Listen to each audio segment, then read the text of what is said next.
Well, good afternoon. It's only been about 15 minutes ago that I realized the time was catching up on me here, and I had planned to do a video, but I was trying to catch up on all my emails and watch some videos and stuff that people have been sending me, some of the shorter ones. Forget if you're sending me 2 hour and even 1 hour plus videos, you can almost forget about it. I just don't have time to watch them. Uh, Maybe 1 or 2 days a week I might get that time, but most time I don't. Anyway, the title I quickly came up with was "So What is the Truth?" And the blurb that I wrote also very quickly.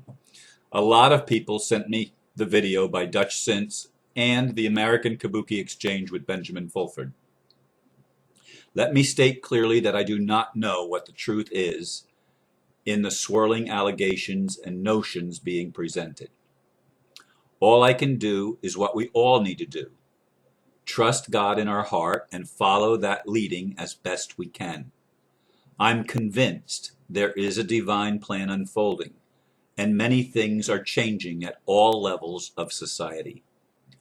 We cannot use old definitions to define new realities. Did not the one who sat on the throne say, "Behold, I make all things new"? If ever there was a time in our long and checkered history when that is needed, this is the time. Further, we are the ones who will bring it to pass. Indeed, I am convinced that God doesn't do anything apart from humanity. God always requires an open and willing vessel through which to work. And it's been that way, and that's a spiritual concept. To me, it's not a religious concept. It has nothing to do with any specific religion. It has to do with the reality that God is our creator and that each of us is endowed with certain gifts and abilities, not to mention the rights that they talked about in the Declaration of Independence. We are endowed by our creator with abilities and gifts of discernment, gifts of wisdom, gifts of knowledge, gifts of insight, and aha moments, and inspiration. We all have access to that, although many of us have been programmed to think that we don't. That somehow God only spoke to prophets and apostles and special people in the distant past, that as soon as the holy books were finished, that God stopped dealing with people, stopped speaking to people's hearts. Well, that just simply is insane. I know people believe that, and I'm not trying to call your religion insane, but some religion has been definitely tampered with and made to serve a not so holy purpose, except for the fact that in one manner of speaking, everything serves a holy purpose, even the dark, even the things that are negative and the things that are painful and all the suffering and everything that humankind, and for that matter the planet itself, has suffered, and all of its creatures have suffered. All of that has served a purpose for the evolution of human consciousness, so that we can remember our eternal heritage and our infinite destiny as beings created in the image of God, created in the image of our creator. Oh my goodness, I forgot to take the phone off the hook. It's an unknown name, and I don't answer unknown names. Unknown caller. Say unknown caller. You've heard it for yourself. It's going to stop. I want to see. Sometimes there's a certain person that calls as an unknown caller from England, and if it's her, I will pick it up and tell her that I will call back. But usually it's not. Yeah, see, they just hung up it. So most of the time it's a telemarketer of some sort, or somebody that's up to, not somebody that I want to talk to, so I don't bother. In any case, there is a plan being worked out here on this planet, and you and I can be, if we choose, be willing to submit ourselves to God as we know God, to the Creator as we want to define that, to the source, to the to the Great Spirit, because the new covenant is actually being fulfilled. And I'm using New Testament and Old Testament terminology by talking about the new covenant, that we will not need anymore to teach everyone saying know God, because everyone will know God. How will we know God? We will know God because God dwells within each of us. That was the message that Jesus of Nazareth brought to people, that was recorded in the Bible, that the kingdom of heaven is within you. And know that the kingdom of heaven is to manifest on earth. The meek shall inherit the earth. Now, it doesn't look like the meek have inherited much of anything so far. And that's why there's a lot of people working to make things better for everyone. I've mentioned in the past Mr. Sino and the Swiss Indo people. I have great respect for the little bit of information that I have. I'm glad that he picked up the OPPT where Heather and some of the others seem to have dropped the ball. That's just my observation. I love Heather and I love the people in the OPPT. I love what they've accomplished. They don't seem to be moving forward with anything that will create positive change on earth. And so I like what's happening in what I see happening with the Swiss Indo people. I like what's happening in some of the other groups, the Postmaster General group, and that's what's that called? Oh God, I can't remember there's a name for it, but it's James McBride's group anyway. Divine Province, that's what it's called. It slipped my mind for a minute. But lots of people, I want you to hear this. Lots of people are doing the very best we can to try to make the system better, to try to take out what's broken and repurpose what can be repurposed and redefine what needs to be redefined and create something that will bring truth and justice to all the people of the world, and following that, peace on earth. That's my goal, and it's been my goal all along. And I will work with those to the best of my ability that seem to have that same goal in mind. That's my dream. I do not wish for a Christian kingdom established on earth that will punish Muslims and punish non-Christians. That's the Christian dream. That's not my dream. It's a false dream because God is God of all. And Christians don't want to believe that all Israel shall be saved. And Israel is not the modern nation that sits on the eastern edge of the Mediterranean Sea. Israel is simply the people of God, as I was taught it in my fundamentalist days. And I believe that all of us are part of Israel. That Gentiles, Paul taught in the Bible, were grafted in to that tree, if you will. That we're grafted into Israel. So we're all the church. We're all Israel. We're all the synagogue. We're all the temple. We're all parts of the holiness, the wholeness, not holiness. There's too many misconceptions with that word. The wholeness of God. God is all and in all. And when we see that, and when we see that we are interconnected, we stop fighting. Now, I do want to say that Dutchsinse, I don't know if I've ever listened to one of his videos before. I like his voice.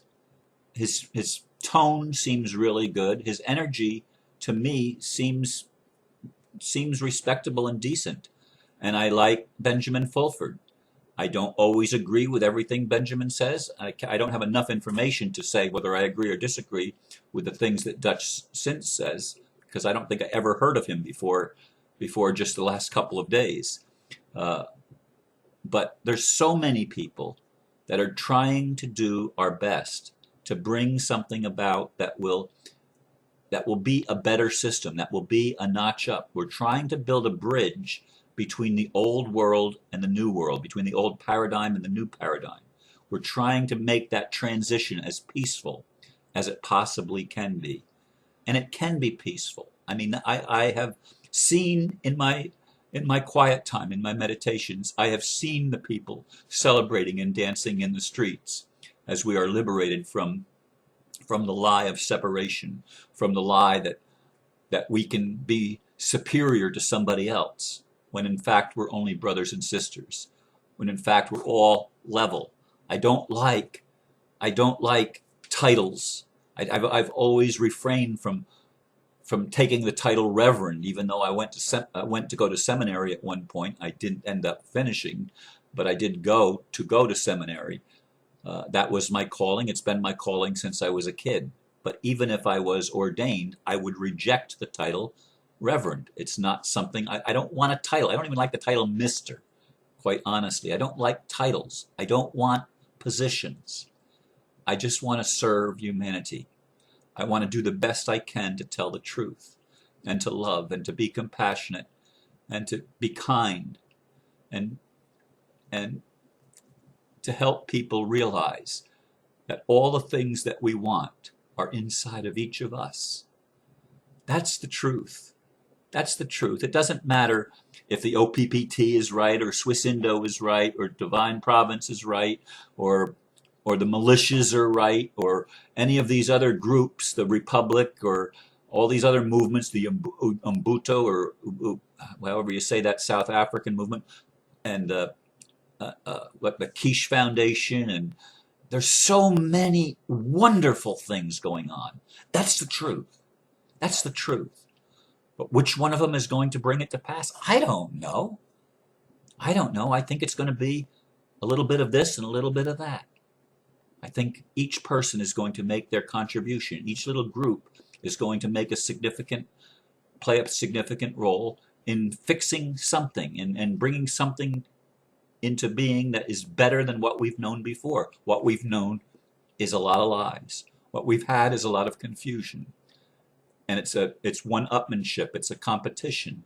We don't need that. We need to learn to cooperate with each other. We need to learn to stop putting each other down and to start looking for the best and building. If you're in a relationship with somebody, and I know this firsthand from experience, if you're in a relationship with somebody and all that's ever pointed out is when you do something wrong or when if all you do is harp on the negative and nag and complain and bitch and moan, if that's all you're doing with your partner, guess what you're going to get? You're not going to have a very good partner. Now, suppose you have a partner that seems to do a lot of negative things. I can guarantee you that they do some positive things too. What would happen if in your relationship you built on the positive things, you praised and complimented the positive things and showed appreciation for that which is good? Which do you think would grow? Do you think that their good characteristics would start to come forth more and more because they're being appreciated, they're being noticed and recognized? I'll bet you that relationship could heal if only we would start focusing on saying good things instead of saying bad things. If only we would focus on what we're thankful for instead of what we want to complain about. I mean, it's just common sense. It's just good psychology. And it's good spirituality. It's good religion. To be kind. To think whatsoever things are good and pure and of good report. And of a sound mind. Think on these things, because then you'll bring it to pass. We can make an influence on the reality that we experience. I don't know that we can actually create the reality, but we can influence our experience by our attitude. And many people need an attitude adjustment. And that's coming in one way or another because all things are being made new. Everything is being revealed. All the hidden secrets are being brought forth. And we're going to see people that have played dark roles, as Mel V and I were talking yesterday. You're going to see people that have played dark roles in the past, even the Illuminati, even the Masons, even the Jesuits, even the Catholic Church, even the name the groups, the Bilderbergers, the Trilateral Commission, the Council on Foreign Relations. Name the group, it doesn't matter. Some of these people are going to wake up. We've got to learn to love each other because we're all connected. That's going to be the single most important thing in changing our reality, is recognizing that as the truth, that there is one. It's the law of one creator of all things, and in him all things consist. All things, everything is part of the creator, of the one in the one creation, and we are the one people. And we need to learn to reconcile our own opposites, because when we make peace within ourselves, it'll be a whole lot easier to make peace with our neighbors. When we learn to forgive ourselves, it will be a whole lot easier to forgive our neighbors. I just wanted to share this idea with you of what is the truth, and it was very, very spontaneous. I did not pre-plan it. I've been really busy all day long. I've not had a chance to lay down except for a little while very early this morning, and I have a lot to do yet tonight. Anyway, thank you for listening, and I just want you to know that the truth is in you. Learn to get in touch with it. Learn what resonates, because the truth is going to come lovingly and gently. It's not going to generate fear. It's not going to point fingers and be accusatory. That's not the spirit of truth. The spirit of truth is gentle, long-suffering, patient, and kind. Trust that spirit and know that God promised to make all things new, and he has a covenant with us that we will all know him from the least to the greatest, and that covenant is being fulfilled in our very life, in our very time that we're living in right now in 2013. It's a beautiful thing. Thank you for listening. Namaste.